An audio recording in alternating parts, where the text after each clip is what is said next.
Assalamualaikum warahmatullahi wabarakatuh. Kami dari kelompok 4 yang beranggotakan. Perkenalkan, nama saya Dindu Fandila Rama, nomor induk mahasiswa 2046449 SW 18668. Saya Muhammad Iqbal Istianto dengan nomor induk mahasiswa 20464363 SW 18682. Saya Riza Perdana Aldiansyah dengan nomor induk mahasiswa 2046477 SV 18696. Kami dari program studi D4 Teknologi Rekayasa Pelaksanaan Bangunan Sipil, Departemen Teknik Sipil Sekolah Vokasi Universitas Gadjah Mada.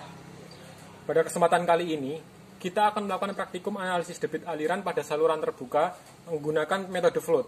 Mata kuliah praktikum hidrolika dengan dosen pengampu Bapak Rian Mantasa Salve Prastika. Praktikum ini dilaksanakan pada hari Kamis, tanggal 3 Juni 2021, tepatnya pada pukul 10 sampai dengan 12 WIB di sekitaran anak sungai Kalipepe di Colomadu, Karanganyar. Alat-alat yang diperlukan untuk praktikum ini adalah, yang pertama adalah tali, digunakan untuk menandai tiap segmennya. Lalu meteran, digunakan untuk mengukur ketinggian dan lebar dari praktikum ini. Lalu isolasi digunakan untuk membantu menandai segmen. Lalu ada kertas untuk menulis laporan sementara. Lalu botol yang berisi air yang digunakan untuk mengukur kecepatan aliran. Lalu alat yang kita butuhkan selanjutnya adalah stopwatch untuk menghitung waktu yang diperlukan oleh botol untuk melintasi aliran tersebut. Dan yang terakhir, tongkat untuk membantu mengukur kedalaman dari aliran. Saat ini, kami tengah melakukan pengukuran panjang lintasan pada tiap segmen sepanjang 6 meter menggunakan meteran. Lalu setiap panjang segmen tersebut ditandai menggunakan tali. Setelah kita beri tanda pada tiap-tiap segmen dan terdapat 4 segmen. Jadi total panjangnya sekitar 24 meter. Lalu pengukuran kecepatan aliran akan dilakukan dari segmen pertama hingga akhir segmen sampai di sana itu. Setelah itu kita mengukur dari dimensi penampang saluran terbuka ini dengan mengukur lebar atas, lebar bawah, dan kedalaman aliran. Kedalaman aliran akan dihitung dibagi menjadi 3 tiap segmennya, yaitu dari ujung kiri, tengah, dan ujung kanan. Lalu untuk tiap segmen juga dihitung lebarnya seperti langkah yang seperti tadi. Lalu mengukur kedalaman aliran dari tiap-tiap segmennya ini. Nah, jadi kedalamannya ini diukur 3 kali dari ujung yang paling kanan, lalu ke tengah, dan paling kiri, yang terlihat seperti video ini. Lalu mengukur kedalaman aliran juga pada segmen yang berikutnya sampai segmen terakhir. Langkah kerjanya sama seperti tadi ya. Jadi dari paling kiri, tengah, dan paling kanan. Karena nanti akan dihitung reratanya dari kedalaman tampang saluran terbuka ini.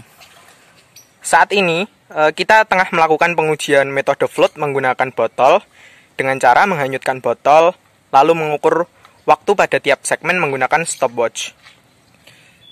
Pengukuran ini digunakan untuk mengukur kecepatan aliran pada saluran terbuka ini. Selanjutnya, kita akan melakukan pengujian kecepatan aliran yang kedua, tahap kedua. Berikutnya, kita akan melakukan pengujian kecepatan aliran pada tahap ketiga.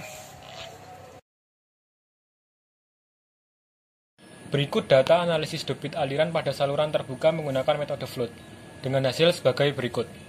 Data praktikum, saluran terbuka berbentuk persegi, lebar muka air dan lebar bawah saluran terbuka, poin 1 313 cm, poin 2 312 cm, poin 3 315 cm, poin 4 313 cm, poin 5 315 cm.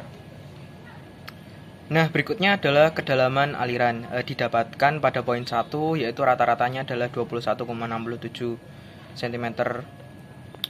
Dan pada poin kedua didapatkan 22,67. Di poin ketiga didapatkan rata-ratanya 22,67. Dan di poin keempat didapatkan 27. Dan di poin kelima didapatkan 30,33. Berikutnya adalah waktu pengujian. Dari lamanya waktu pengujian di pengujian 1, 2, dan 3, kita dapatkan rata-rata pada sebelah kanan sebagai berikut. Pada segmen 1 didapatkan rata-rata 11,27 second. Pada segmen kedua didapatkan 11,41 second. Pada segmen ketiga didapatkan 11,49 second. Pada segmen keempat didapatkan 11,68 second. Pada hasil perhitungan didapatkan debit sebagai berikut. Pada segmen pertama didapatkan 0,368. Pada segmen kedua didapatkan 0,3739. Pada segmen segmen ketiga didapatkan 0,4013. Pada segmen keempat didapatkan 0,4554. Kesimpulan dari pengujian debit aliran kami adalah kesimpulannya didapat bahwa debit masuk itu selalu sama dengan debit keluar. Bisa dilihat dari debit di segmen ke-1 itu hampir mirip dengan debit pada segmen kedua, yaitu pada segmen ke-1 jika dibulatkan adalah 0,37 meter kubik per second, dan segmen kedua debitnya jika dibulatkan 0,37 meter kubik per second. Tetapi di dalam pengujian kami di lapangan terdapat kendala saat di lapangan, yaitu seperti demikian. Di segmen 1 dan segmen 2 alirannya lancar, tidak ada hambatan. Lalu di segmen ketiga dan segmen keempat terdapat obstacle yang mengganggu aliran. Yang bisa kita ketahui, luas penampang pada segmen 3 dan 4 itu semakin besar, dan dengan luas penampang yang semakin besar seharusnya kecepatannya semakin lambat.